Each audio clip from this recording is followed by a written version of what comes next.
Hey everyone, this is Mr. Mayer. Thanks for tuning in. In this video, we will prove triangle similarity. And by the end, you want to be able to say, I can use a two-column proof to prove triangles similar by the SAS, or side angle side similarity postulate. Our directions ask us to use a two-column proof to prove the following. We're not really given too much information, just some side lengths, and we're going to prove triangle WRA is similar to triangle WTE. So, first things first, I'm looking at my diagram. Okay, so anytime you're working with diagrams, with triangles that are overlapping on top of each other, I highly recommend that you are going to go ahead and separate those triangles out. So make sure you can visualize. Triangle WRA is this top small triangle, that's right here. And then triangle WTE is the entire triangle. WTE, it's the whole entire thing. I'm not using this weird four-sided quadrilateral. I'm not using that at all. Okay, so you have to use the whole thing and then the tiny triangle. So I'm going to go ahead and get started in my table. Given information, always make sure that you are putting this stuff first. And then after you've put that, our proof statement is always at the end. This is the last thing. This is the answer. So make sure this is last in your table. I'm just going to go ahead and start with my first given piece of information. And it was given. That's the reason for it. So what I'm going to do right now is I'm going to start looking for relationships. I don't have any parallel lines here, so I don't have any alternate interior angles, corresponding angles, anything like that. So unfortunately, angle is not going to be helpful for us this time. What I need to do, therefore, is I'm being given side lengths. What to do with side lengths is to decide, are these side lengths creating proportional relationships? Can I make equal fractions? So maybe I'm going to go ahead and start off. I've got a 5 here, a 7 here, but notice I've got two separate numbers here. In order to figure out the length of this entire side, I'm going to use the segment addition postulate, which means I'm going to add up this part and this part. Remember, this is the 5 and the 9 in the original figure. So I'm going to add these two up to find out that the entire side here is 14 long. Doing the same idea here, 7 plus 3, find out that the entire side here is 10 long.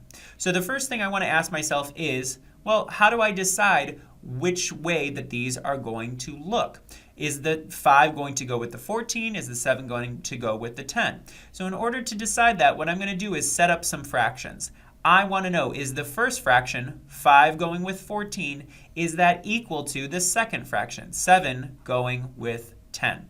So I want to know, are these equal? If I simplify, is there a way to simplify these two fractions so that they will be equal?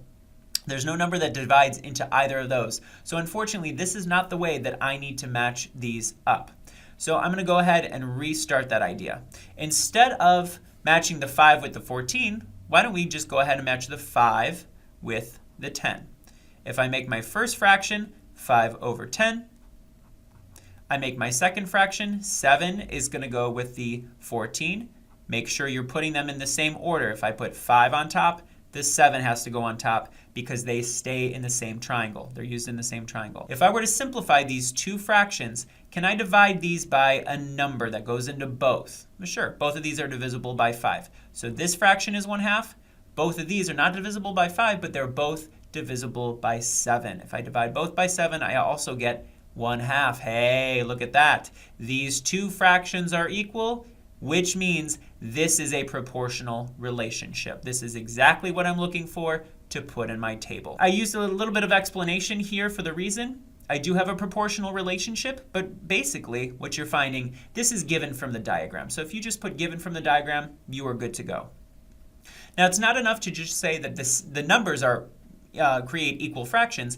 I have to know what those numbers are used for. So these numbers are from the diagram. 5 represented side WA, 10 represented side WE. So you want to use substitution and put in the actual names of those sides. So we're putting in the names of the sides. 5 is WA, 10 is WE, 7, 14, so forth.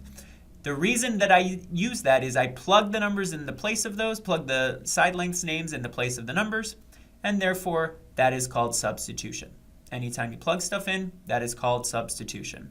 So far I have two sides matching another pair of two sides that are proportional. So I have side, side. That's what this is telling me right here. I have side, side. The name of this video is Side Angle Side, so here's the question. Is the angle between the two pairs of matching sides, is the angle between those two sides congruent in both triangles? Well, if you recall, the angle between both of those pairs of sides, this is the exact same angle. It's literally just angle W. It's used in both. So the whole point of using angles in side angle side, your angles have to be congruent. So since your angles are congruent,